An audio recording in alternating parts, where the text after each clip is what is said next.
Bom, pessoas, vamos aqui novamente para mais uma aula de filosofia.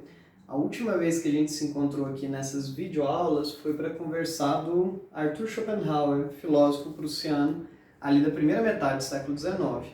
Eu havia mencionado para vocês que o Schopenhauer influenciou muitíssimo as ideias de um filósofo que a gente trataria logo em seguida, que é o Nietzsche, o conhecidíssimo Friedrich Nietzsche.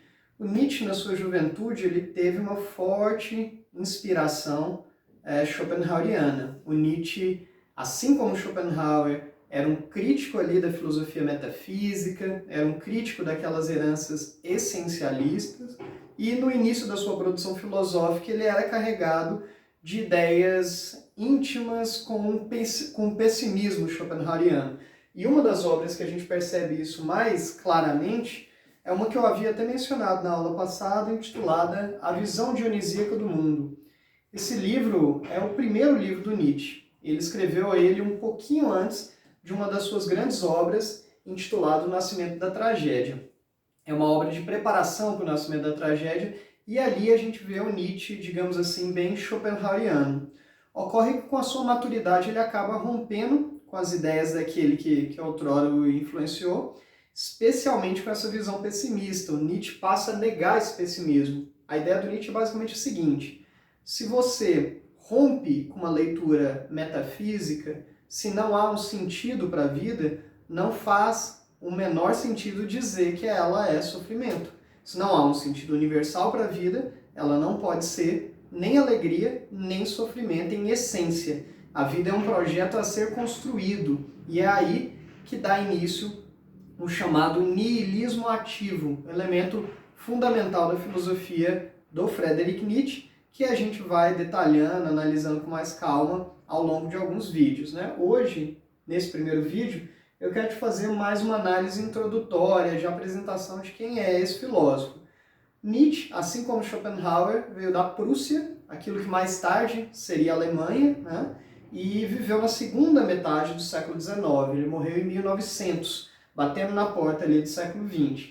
Ele foi filólogo, eu não escrevi errado não, tá? O que significa filólogo? É todo intelectual que se dedica a um estudo minucioso, detalhado das línguas originárias. Com isso eu estou te dizendo que o Nietzsche era um estudioso ali do latim, do grego, do hebraico, do aramaico, das línguas originárias, tanto do mundo ocidental quanto do mundo oriental. Além de tudo, ele era teólogo de formação. O professor Nietzsche era teólogo, mas o Nietzsche não era ateu, é um filósofo ateu, mas que se dedicou a compreender a fundo a tradição religiosa, especialmente a tradição cristã.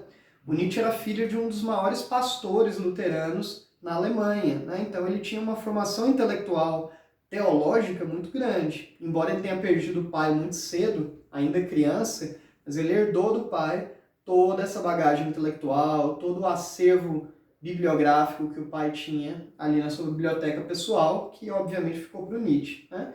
E o Nietzsche era filósofo, e um filósofo dos mais prodigiosos. Ali com cerca de 26 anos de idade ele já era doutor, professor titular da Universidade da Basileia, na Suíça, e um cara que se dedicou muito ali à reflexão sobre o mundo antigo.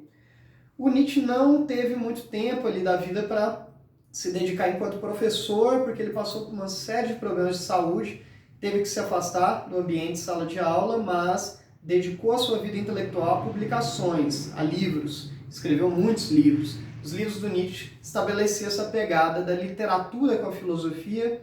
Ele escrevia por aforismas, ou seja, eram ideias não muito longas, mas esclarecedoras, que ele dividia em uma série de tópicos nos seus livros, salvo raras exceções. Ele desenvolveu uma série de métodos inovadores. Um deles é o chamado método genealógico de pesquisa, que viria, por exemplo, a mais tarde influenciar um filósofo francês chamado Michel Foucault. Filósofo esse que a gente ainda vai estudar mais para frente e produzirei vídeos futuros sobre isso. O que seria um método genealógico? Gênese remete à origem, né? A ideia do Nietzsche é que todo o processo de investigação filosófica ele demanda uma investigação histórica também, historicizante. Então, se eu quero compreender algo, eu tenho que compreender as raízes desse algo.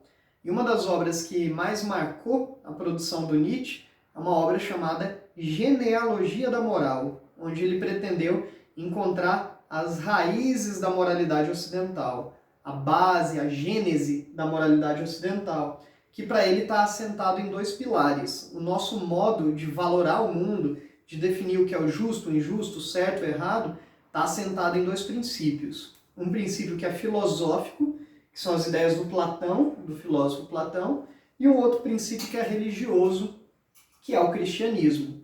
Segundo Nietzsche, esses são os dois pilares da moralidade ocidental, o platonismo e o cristianismo. Ocorre que ele não defende esses pilares. Ao analisar essa genealogia, ele pretende criticá-las, né? Para ele, Nietzsche, a moral cristã e a moral platônica, ela representa aquilo que ele chamou de moral do escravo, uma moral que nega a vida, uma moral que projeta todo o sentido da existência no campo do devir, num campo metafísico, campo esse que ele critica. O Nietzsche propõe que a gente busque o que ele chamou de moral do Senhor.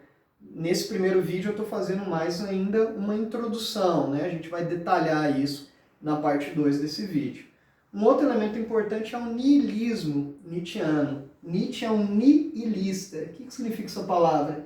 Todo intelectual que nega a ausência de um sentido para a vida, de um sentido universal para a vida, de um sentido prévio à vida, todo intelectual que defende que não há um propósito para a vida, que esse propósito ele é inventado por nós, esse intelectual é chamado de nihilista.